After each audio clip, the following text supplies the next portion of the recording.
YCP హయాంలో దేవుడి దగ్గర వైసీపీ ఎన్ని ఎదవ వేషాలేసింది, ఆ అక్రమాలు ఏదైనా బయటపడతాయి అనుకుంటే ఎంత బరి తెగించింది అనేది ఇప్పుడు ఒక్కొక్కటిగా బయటకొస్తుంది. పరకామణి కేసు మనందరికీ తెలిసిందే. దేవుడు సొమ్మును దొబ్బేసినటువంటి వ్యక్తిని జగన్మోహన్ రెడ్డి సపోర్ట్ చేసుకుంటూ అదొక చిన్న దొంగతనంగా అభివర్ణించాడు. ట్విస్ట్ ఏంటంటే మనం మాట్లాడుకునేది పరకామణి చోరీ గురించి మనం మాట్లాడుకునేది గత 2-3 నెలల నుంచే, ఇది బయటపడిన దగ్గర నుంచే. కానీ వాస్తవానికి ఈ కథ ఎప్పుడు ప్రారంభమైందంటే 2023లోనే ప్రారంభమైంది. ఈ 2023లో ఒక మీడియా సంస్థకు చెందినటువంటి ఒక ఇన్వెస్టిగేటివ్ జర్నలిస్టు ఈ వ్యవహారంలో అనుమానం కలిగి డీప్గా వెళితే ఇప్పుడు మనకు తెలిసిన అంశాలే అప్పుడు ఆ ఇన్వెస్టిగేషన్ ఆఫీసర్ కూడా తెలిసాయి. ఏమని? ఇన్వెస్టిగేషన్ ఆ జర్నలిస్ట్కి కూడా తెలిసాయి. ఏమని తెలిసింది? పరకామణి వ్యవహారంలో రాజకీయ పెద్దల ప్రమేయం ఉంది. కొంత టీటీడీకి రాసి మిగిలిన దాన్ని టీటీడీ పెద్దలు రాయించుకున్నారు. ఈ కోవలోనే దీన్ని లోక్ అదాలత్లో రాజీ చేయించుకుంటున్నారు అనే విషయం తెలిసి కొంచెంగా ఎవరికీ తెలియకుండా మొత్తాన్ని కూడా బయటకు లాగుతున్నటువంటి ఆ జర్నలిస్టుకి ఊహించని షాక్ తగిలింది. ఏంటంటే ఆయన చేసిన తప్పు ఏంటంటే అప్పటి వరకు ఆయన సేకరించిన ఆధారాలతో 2023 జూన్ 30న వాళ్ళ ఛానల్లో ఒక ప్రోమో కట్ చేసేసారు. అంటే పరకామణిలో జరిగినటువంటి అక్రమాలు, దాని వెనక ఉన్నటువంటి పెద్దల పాత్ర అనే కాన్సెప్ట్ తోటి ఒక ప్రోమోని పక్క ఆధారాలతో కట్ చేసేసారు. ఎప్పుడైతే ఈ ప్రోమో ఆ జర్నలిస్టు ఆ ఛానల్లో ప్రచారం చేశాడో వెంటనే ఎవరైతే ఈ పరకామణి దొంగలు ఉన్నారో, ఈ దొంగల వెనక పెద్దలు ఉన్నారో వాళ్ళు ఒక్కసారిగా ఉలిక్కి పడ్డారు. నిజంగా ఆ రోజుగన అది విడుదలయ్యి ఉండుంటే ఆ తరువాత అన్ని ఛానళ్ళు దాన్ని టేకప్ చేస్తుంటే జాతీయ స్థాయిలో వైరల్ అవ్వటమే కాకుండా ఆ రోజు వైసీపీ పార్టీ మొత్తం కూడా దోషిగా నిలబడేది. సో ఇది గమనించి ఆ జర్నలిస్టును అడ్డుకోవాలి. ఎలా అడ్డుకోవాలి? వాస్తవానికి నాకు తెలిసినంత వరకు మాట్లాడే ప్రయత్నం చేశారు, బట్ జర్నలిస్టు లొంగలేదు. దాంతో ఏం చేశారంటే ఒక ప్రీ ప్లాన్డ్ కుట్రతో జర్నలిస్టుని అడ్డంగా ఇరికించి అక్రమంగా అరెస్టు చేశారు. అయితే ఈ తతంగం అంతా ఎప్పుడు బయటపడిందంటే ఈ పోలీసులు దొంగ కేసులు పెట్టి అరెస్టు చేసే క్రమంలో పోలీసులు చేసినటువంటి ఒక చిన్న తప్పిదంతో ఈ వ్యవహారం మొత్తం కూడా ఇప్పుడు వెలుగులోకి వచ్చింది. వాస్తవానికి ఆ రోజు వైసీపీ గవర్నమెంట్ ఉండటం, దాంట్లో ఈ పరకామణి వ్యవహారంలోనే వైసీపీ పెద్దలు ఉండటంతో ఎవరు ఏమీ చేయలేని పరిస్థితి, ఆ రోజు గట్టిగా దీని గురించి మాట్లాడలేని పరిస్థితి. కేవలం ఇన్వెస్టిగేషన్ చేస్తున్నాడని తెలిసి ఒక చిన్న ప్రోమో విడుదల చేసినందుకే ఆ వ్యక్తి మీద అత్యంత దారుణంగా కక్షగట్టి తప్పుడు కేసులు పెట్టి అరెస్టు చేసి జైల్లో పెట్టారు. అసలు విషయానికి వెళ్తే 2023 జూన్లో పరకామణి దొంగతనం చేసినటువంటి రవికుమార్కు సంబంధించినటువంటి కొంత సమాచారాన్ని ఇన్వెస్టిగేషన్ చేయడం స్టార్ట్ చేశాడు ఒక జర్నలిస్టు. అందులోని అనేక అంశాలు వెలుగు చూశాయి. ఈ క్రమంలోనే టీటీడీకి కొంత భూములు ఇచ్చి టీటీడీలోని కొంతమందికి తన బినామీ ఆస్తులు మొత్తం కూడా రాసిచ్చినట్టుగా తనకి కొన్ని ఆధారాలు దొరికాయి. ఈ ఆధారాలన్నిటితో ఒక ఛానల్లో జూన్ 30, 2023 అంటే అప్పుడు వైసీపీ గవర్నమెంట్ అధికారంలో ఉంది, అప్పుడు ఒక ప్రోమో వేశారు. జూన్ 2 ఉదయం 11 గంటలకల్లా రవికుమార్ ఇంటి వద్ద లైవ్కి సిద్ధంగా ఉన్నటువంటి ఆ జర్నలిస్టుతో పాటు కెమెరామ్యాను మరొక వ్యక్తి, వీళ్ళ ముగ్గురిని కూడా తిరుపతికి చెందినటువంటి పోలీసులు ఏం చేశారంటే వెంటనే అరెస్టు చేశారు. విషయం ఏంటంటే ఈ రవికుమార్, ఈ దొంగతనం చేస్తూ దొరికిపోయినటువంటి రవికుమార్ ఇంటి ముందు ప్రోమో తర్వాత రవికుమార్ ఇంటి ముందు లైవ్కి సిద్ధంగా ఉన్నాడు.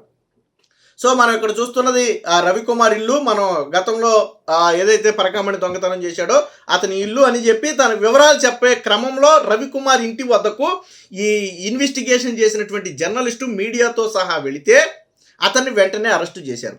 విషయం ఏంటంటే ఈ రవికుమార్ అనే వ్యక్తి ఏం చేశాడంటే ఈ జర్నలిస్ట్ ఎవరైతే ఉన్నారో ఆ పేరు కూడా త్వరలో బయటకు వద్దలండి, ఆ జర్నలిస్టు ఖాతాకి ఒక 10,000 రూపాయలు డబ్బులు పంపాడు, ఫోన్పే చేశాడు. 10,000 రూపాయలు ఆ జర్నలిస్ట్ ఖాతాకి ఫోన్పే చేశాడు. సో వెంటనే ఏం జరిగింది, నాకు ఎందుకు ఫోన్పే చేశారు అని వెంటనే రవికుమార్కి అందులో తెలిసిపోతుంది కదా నెంబర్ ఎవరిది అనేది, ఆ ఫోన్పేలోనే పేరు కూడా తెలిసిపోతుంది కదా.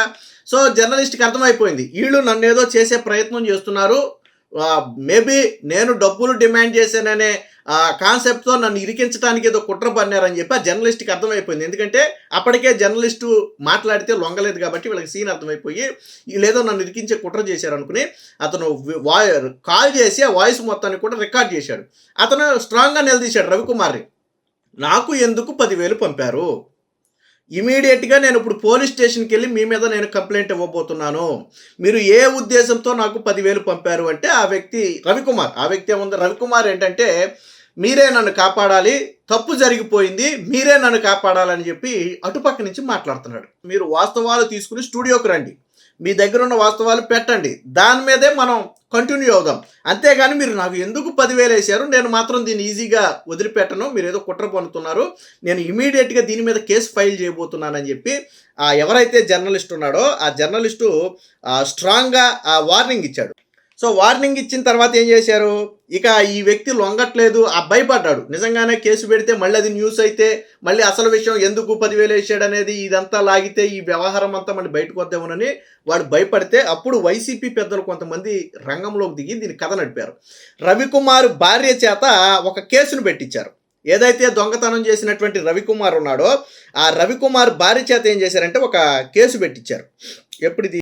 ఆ రోజు ఉదయం అంటే మేబీ మనం చెప్పుకున్నటువంటి 2023 జూన్ నెలలోనో బహుశా ఉదయం 10:40 సమయంలో ఈ దొంగ అయినటువంటి రవికుమార్ భార్య ఆ జర్నలిస్టుపై ఎక్స్ట్రాక్షన్ కేసు అని తిరుమల 2 టౌన్ పోలీస్ స్టేషన్లో ఒక ఫిర్యాదు ఇచ్చింది.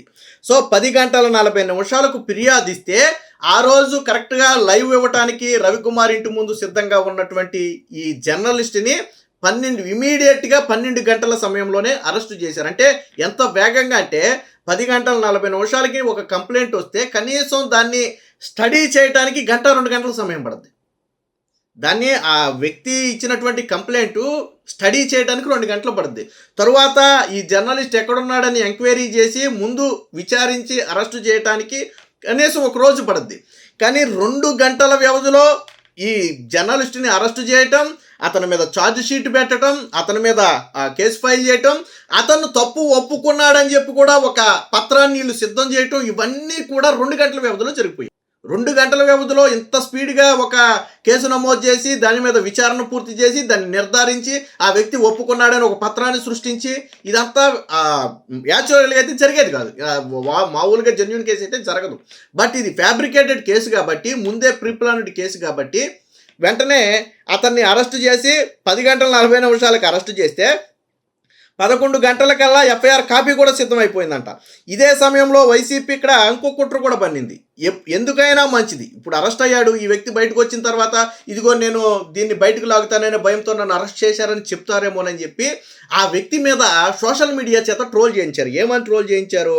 జర్నలిస్టుల ముసుగులో దందాలు అంటూ ఆ వ్యక్తి పేరు, ఆ వ్యక్తి ఫోటోలను వాడి వైసీపీ సోషల్ మీడియాలో దారుణంగా ట్రోల్ చేయించి పరువు మొత్తం కూడా తీసేటట్టు ప్లాన్ చేశారు. సో అది జరిగింది. అయితే ఇదంతా ఎప్పుడు జరిగింది? ఒక తప్పు పట్టించింది. వాస్తవానికి ఇది జరిగింది 11/6/2023. కానీ ఈ కక్ష సాధింపులో ఛార్జ్ షీట్లో ఏమని రాశారంటే 11/6/2022 అని రాశారు. అంటే ఒక 1 year వెనక్కి రాశారు. ఎప్పుడైతే 2023 ప్లేస్లో 22 వేశారో అక్కడ దొరికిపోయారు. ఆ ఒక్క తప్పిదం ఆధారంగా ఈ కూపీ మొత్తం కూడా బయటకు వచ్చింది. అయితే ఇప్పుడు ఆల్రెడీ పరకామణి ఇష్యూ రన్నింగ్లో ఉంది కాబట్టి మనకు తెలిసిన సమాచారం ప్రకారం జర్నలిస్టు 1-2 రోజుల్లో బయటకు వచ్చి అసలు ఏం జరిగిందో కూడా చెప్పబోతున్నాడు. అతన్ని అంటే మన పరకామణిది ఇప్పుడే తెలిసింది అనుకుంటున్నాం కదా, ఇప్పుడు కాదు. ఆల్రెడీ ఒక జర్నలిస్టు దీన్ని 2 ఏళ్ల క్రితమే కనిపెట్టాడు. కానీ ఆ కనిపెట్టిన జర్నలిస్టుని అరెస్టు చేసి జైల్లో వేధించి, కుటుంబాన్ని వేధించి, సోషల్ మీడియాలో వేధించి బయటకు రాకుండా అడ్డుకున్నారు. ఎంత దారుణానికి ఒడికట్టారో చూడండి. అంటే పరకామణి వ్యవహారంలో తప్పు జరిగింది కాబట్టే దాన్ని ఎత్తి చూపిన వారిని ఈ రకంగా హింసించారు. మనకు తెలిసిన సమాచారం ప్రకారం ఆ జర్నలిస్టు 2-3 రోజుల్లో బయటకు వచ్చి వాంగ్మూలం ఇవ్వడానికి కూడా, అంటే ఏం జరిగిందనేది చెప్పడానికి కూడా సిద్ధంగా ఉన్నట్టుగైతే తెలుస్తుంది. మేబీ ఈ తప్పుడు కేసులతో అరెస్ట్ చేశారు కాబట్టి మళ్ళీ తిరిగి ఇది ఇంకో కేసుగా మారి అందులో ఎవరెవరు ఉన్నారు ఏంటనేది కూడా బయటకు రావచ్చు. ఏదేమైనా పరకామణి వ్యవహారం దొరకకుండా ఉండటం కోసం వైసీపీ ఆ రోజుల్లో ఏ స్థాయిలో బరి తెగించింది, పోలీసు వ్యవస్థను ఎంత దారుణంగా వాడుకుంది అనడానికి ఇదొక ఉదాహరణ.